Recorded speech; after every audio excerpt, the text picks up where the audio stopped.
Bon, le titre du message, c'est « À vin nouveau, outre neuve ». C'est une phrase que le Seigneur a utilisée dans l'Évangile pour faire comprendre aux gens qu'il était impossible de vivre l'Évangile tout en gardant la mentalité ancienne.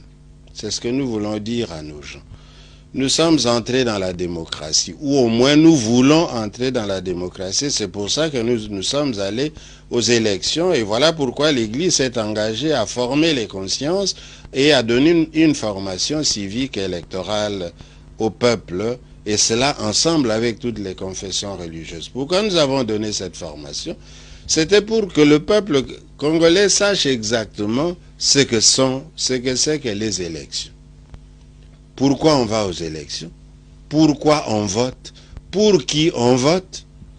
Et qu'est-ce que c'est que la démocratie? Quelles sont les valeurs démocratiques, ainsi de suite. Bon. Or, maintenant que nous sommes entrés là-dedans, et nous parlons d'un acquis majeur, puisque nous trouvons que l'Église, au moins, il y a eu la mise en place des institutions. Si les institutions veulent faire leur travail, il y a moyen de redresser le pays. Mais nous constatons que le peuple congolais continue avec la mentalité ancienne, soit celle de la Deuxième République.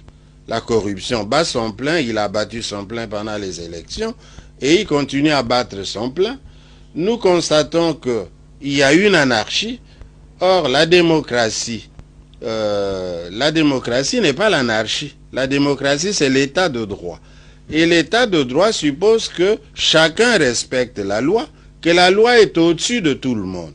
À commencer par le chef de l'État, toutes les institutions et tous les individus sont soumises à la loi.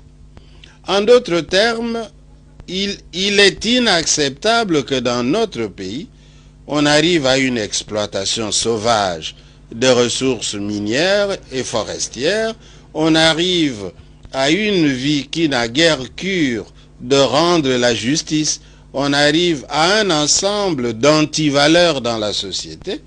Voilà pourquoi les évêques disent, vous ne pouvez pas aller en démocratie, vous ne pouvez pas changer en gardant l'ancienne mentalité. On ne peut pas non plus vouloir bâtir un pays si l'on ne travaille pas.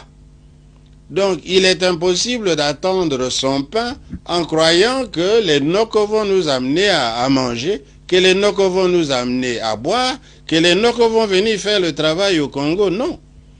Donc, c'est nous qui devons bâtir le pays et c'est à nous qu'il revient d'édifier ce Congo. On ne peut pas vouloir édifier un pays et créer tout le temps l'insécurité et en tuant les citoyens. On ne tue pas le peuple que l'on veut gouverner, on ne tue pas le peuple qui est censé être le bâtisseur de l'État que l'on gouverne. Donc, en d'autres termes, les libertés fondamentales sont primordiales dans un État de droit. Et parmi les libertés fondamentales, la première, c'est la vie. Si on n'avait pas la vie, on n'aurait pas l'intelligence, on n'aurait pas le travail, on n'aurait pas le manger, etc. Donc, il faut protéger les vies, il faut protéger, donner à chacun de quoi se développer. Il faut un développement intégral et solidaire. Et étant donné qu'on a l'impression qu'il y a des parties du pays dont on ne voit pas clair, on a l'impression qu'il y a certains agendas cachés, on ne sait pas trop pourquoi il y a toutes ces guerres à l'Est alors qu'en fait on est déjà arrivé à mettre en place les institutions. Voilà pourquoi les évêques alertent la population. Quand on emporte toutes nos grumes à une allure vertigineuse qu'on n'a jamais connue avant, on dit arrêtez.